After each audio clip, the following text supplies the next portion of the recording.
છે। અને બીજું સાહેબ તમે આની અંદર મને સ્લેબ આપ્યા છે, આ તમે સ્લેબ આપ્યા છે બરાબર છે। આ સ્લેબ જે છે એ હું 100 યુનિટ વાપરું તો મારે 25 રૂપિયા ભરવાના, ઉદાહરણ તરીકે।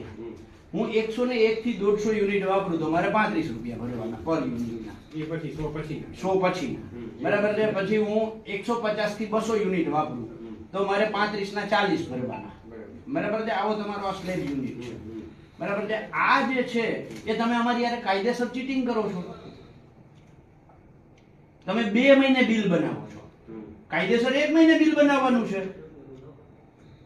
1 મહિને મારો 100 યુનિટ નો વપરાશ થાય, 2 મહિને મારો 250 યુનિટ નો વપરાશ થાય, એટલે મારા યુનિટ વધ્યા, યુનિટ નો જથ્થો વધ્યો, એટલે હું જે 25 રૂપિયા વાળા સ્લેબમાં હતો ત્યાંથી ડાયરેક્ટ 45 રૂપિયા વાળા સ્લેબમાં જતો રહ્યો। નહીં, એવું કઈ નથી, એવું જ થાય ને। 2 મહિને ને 1 મહિને બિલ બને તો યુનિટ નો ટોટલ જે છે જથ્થો, એ લોકો છે ને એ લોકો એ રીતના કરે છે કે 2 મહિના હોય પણ એ કન્સિડર 1 મહિના પ્રમાણે કરીને ના એવું ક્યાંય કરતા કે નથી। તો તમે દર મહિને બિલ શું કામ નથી બનાવતા?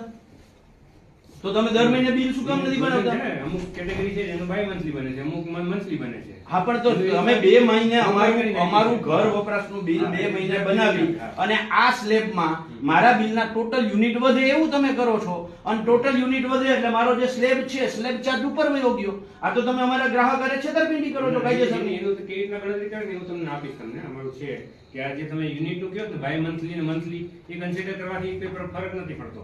અરે ફરક તો પણ નથી પડતો તો મહિને મહિને બિલ બનાવો ને તમને શું કામ ભાઈ? તમે એનાથી 2 ફાયદા કરો। એક તો તમે એ કરો છો કે અમારા સ્લેબ ઉપર વયા જાય એટલે તમને વધારે પૈસા મળે, અને બીજું દર મહિને બિલ બનાવવાનો તમારો જે ખર્ચો છે એ 50% તમે ખર્ચો ટાળી નાખો છો।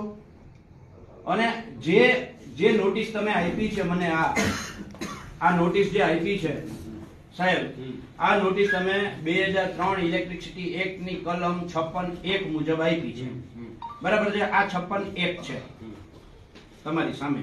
56(1) નો પાર્ટ બી, બરાબર છે, એની અંદર બહુ સ્પષ્ટ લખ્યું છે 6 મહિને તેમના અને લાયસન્સ ધારક વચ્ચેના કોઈ પણ વિવાદના નિરાકરણ સુધી તેના દ્વારા અગાઉના 6 મહિના દરમિયાન ચૂકવવામાં આવેલા વીજળીના સરેરાશ ચાર્જ ના આધારે ગણતરી કરેલ દરેક મહિના માટે, શું લખ્યું છે?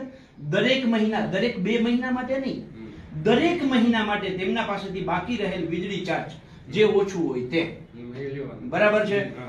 એનો અર્થ એવો કે મને તમે આ 15 દિવસનું બિલની આરે 15 દિવસની નોટિસ આપો છો, એ ખોટી છે, કારણ કે આમાં તો 6 મહિનાનો ઉલ્લેખ છે।